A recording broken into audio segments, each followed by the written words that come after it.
Breaking news ఏపీలో ఇప్పుడు fast దగ్ధం ఘటనలు కలకలం రేపుతున్నాయి. ఒకే రోజు రెండు ప్రాంతాల్లో ప్రభుత్వ కార్యాలయాల్లో అగ్ని ప్రమాదాలు జరగడం పలు అనుమానాలకు తావిస్తోంది. మొన్న ధవళేశ్వరంలో పోలవరంకు సంబంధించిన ఫైల్స్ అగ్నికి ఆహుతి కాగా ఆ ఘటన జరిగిన కొన్ని గంటల్లోనే టీటీడీ పరిపాలనా భవనంలో అగ్ని ప్రమాదం జరిగింది. రెండు ఘటనల్లోనూ కీలకమైన ఫైల్స్ దగ్ధమైనట్లు చెబుతున్నారు.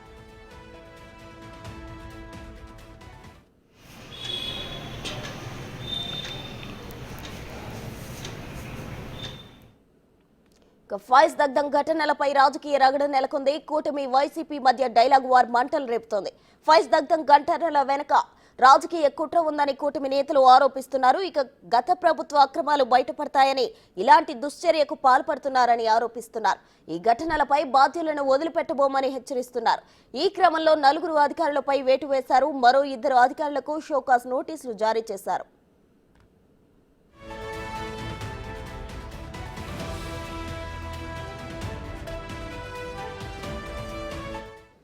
పోలవరం ఇరిగేషన్ ప్రాజెక్ట్ కార్యాలయం వద్ద ఫైల్స్ దగ్ధం ఘటనపై మంత్రి కందుల దుర్గేష్ సీరియస్ అయ్యారు.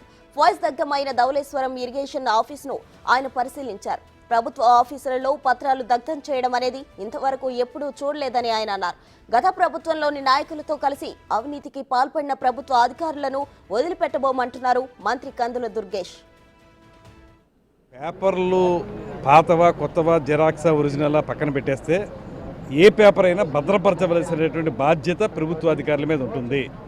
ప్రభుత్వ ఆఫీస్ అంటే అది ప్రజలకి జవాబుదారీతనంగా ఉండవలసిన ఆఫీసు. రేపొద్దున్న ఒక పర్టికులర్ పాయింట్ మీద ఏదైనా క్వశ్చన్ వస్తే దానికి సబ్స్టాన్షియేట్ చేస్తూ మనం కొన్ని పేపర్లు చూపించాల్సి వస్తుంది. ఆ పేపర్లు చూపించాలంటే పాత రికార్డే మనకి శరణ్యం. అలాంటప్పుడు పాత పేపర్లు అవసరం లేదనేటువంటి ఆలోచనతో తగలబెట్టేశారనేటువంటి ఒక చిన్న మాట చెప్పేసి తప్పించుకుందాం అంటే మాత్రం కుదరదు. ఇందులో ప్రజలందరూ కూడా ఏదో జరిగిందనేటువంటి గత ప్రభుత్వం యొక్క అవినీతి ఇందులో ఉంది కాబట్టి అలా చేశారనేటువంటి మాట వినబడుతుంది. అది నిజం కావచ్చు కూడాను. కానీ దాని విషయంగా ఇప్పుడు జరిగినటువంటి ఈ కాల్పు ఏదైతే ఉందో దీన్ని ఏదైతే దహనపరిచారో వీటి విషయంలో మాత్రం తీవ్రమైనటువంటి చర్యలు ఉంటాయి. ఏదైతే ఎవరైతే దీనికి బాధ్యులో వాళ్ళని శిక్షించే వరకు కూడా ఈ ప్రభుత్వం విచారణ జరిపిస్తుంది. ఒకవేళ పేపర్లు అవసరం లేదనుకుంటే పై అధికారులతో మాట్లాడి ఏంటి ఇవేం చేయాలనేది చేయాలి తప్పితే స్వీపర్ అలా తగలబెట్టడానికి ఆ రకంగా ఎవరు చేయరు. వెనకాల నుంచి ఏ ప్రోత్సాహం లభించిందేమో చూడాలి. ఏదైనా తగలబెట్టడం అనేటువంటి ఆలోచన మాత్రం కరెక్ట్ కాదు. దీన్ని అవసరమా లేదో చూసుకుని దాన్ని వేరే రకంగా చూడాలి తప్పితే తగలబెట్టడం కరెక్ట్ కాదు. అలా తగలబెట్టిన వాళ్ళు ఎవరైతే ఉన్నారో లేకపోతే ఎవరైతే వాళ్ళకి ప్రోత్సహించారో వాళ్ళందరి మీద కూడా విచారణ చేసిన తర్వాత బాధ్యుల్ని శిక్షిస్తారు. ఇటు టీటీడీ పరిపాలనా భవనంలోని ఇంజనీరింగ్ విభాగంలో అగ్ని ప్రమాదం జరగడంపై అనుమానాలు వ్యక్తమవుతున్నాయి. ఇటీవల టీటీడీ ఇంజనీరింగ్ విభాగంలోని పలువురికి విజిలెన్స్ అధికారులు విచారణ చేశారు.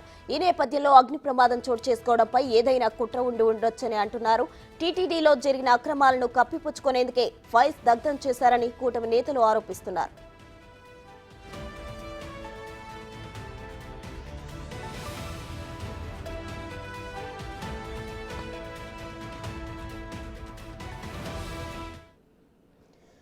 ఇక వరుస అగ్ని ప్రమాదాలకు సంబంధించి మరింత సమాచారం అందించడానికి మా ప్రతినిధి దామోదర్ సిద్ధంగా ఉన్నారు. దామోదర్, చెప్పండి. అయితే అటు చిత్తూరు జిల్లాలో జరిగిన మదనపల్లిలో జరిగిన ఘటన మరొక ముందే ఇంకో 2 ఘటనలు చోటు చేసుకున్నాయి. ప్రభుత్వ ఆఫీసులో ఫైల్స్ దగ్ధమవుతున్నాయి. కంటిన్యూస్ గా ఈ ప్రాసెస్ అయితే జరుగుతూనే ఉంది. దీనికి గల కారణాలు ఏంటి దామోదర్? ప్రస్తుతం మదనపల్లి ఫైల్స్ సంఘటన పైన ఇంకా దర్యాప్తు పూర్తి కాకపోవడము, కేసులు సిఐడి అక్కడ ఓవైపు విచారణ చేస్తున్న నేపథ్యంలోనే తిరుపతిలోని టీటీడీ పరిపాలనా భవనంలోని ఎగ్జిక్యూటివ్ ఇంజనీర్ భాస్కర్ యొక్క కార్యాలయంలో శనివారం మధ్యాహ్నం 1:30 గంటల సమయంలో ఫైల్స్ దగ్ధమయ్యాయి. శనివారము కాబట్టి ప్రతి శనివారం అక్కడ దేవునికి పూజ నిర్వహించిన తర్వాత దీపం పెడతామంటూ కూడా అధికారులు చెప్తున్న నేపథ్యం. ఉదయం 9:30 మధ్య ప్రాంతంలో దీపం వెలిగిస్తారు.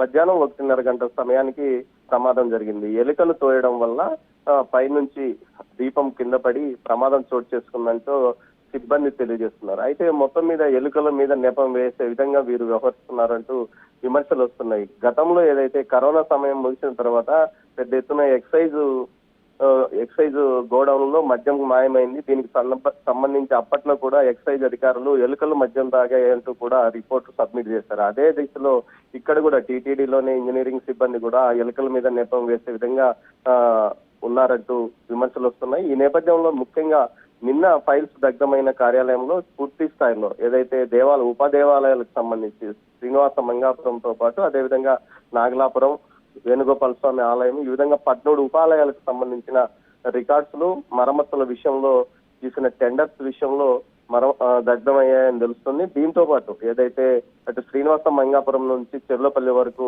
ఒక రహదారిని 75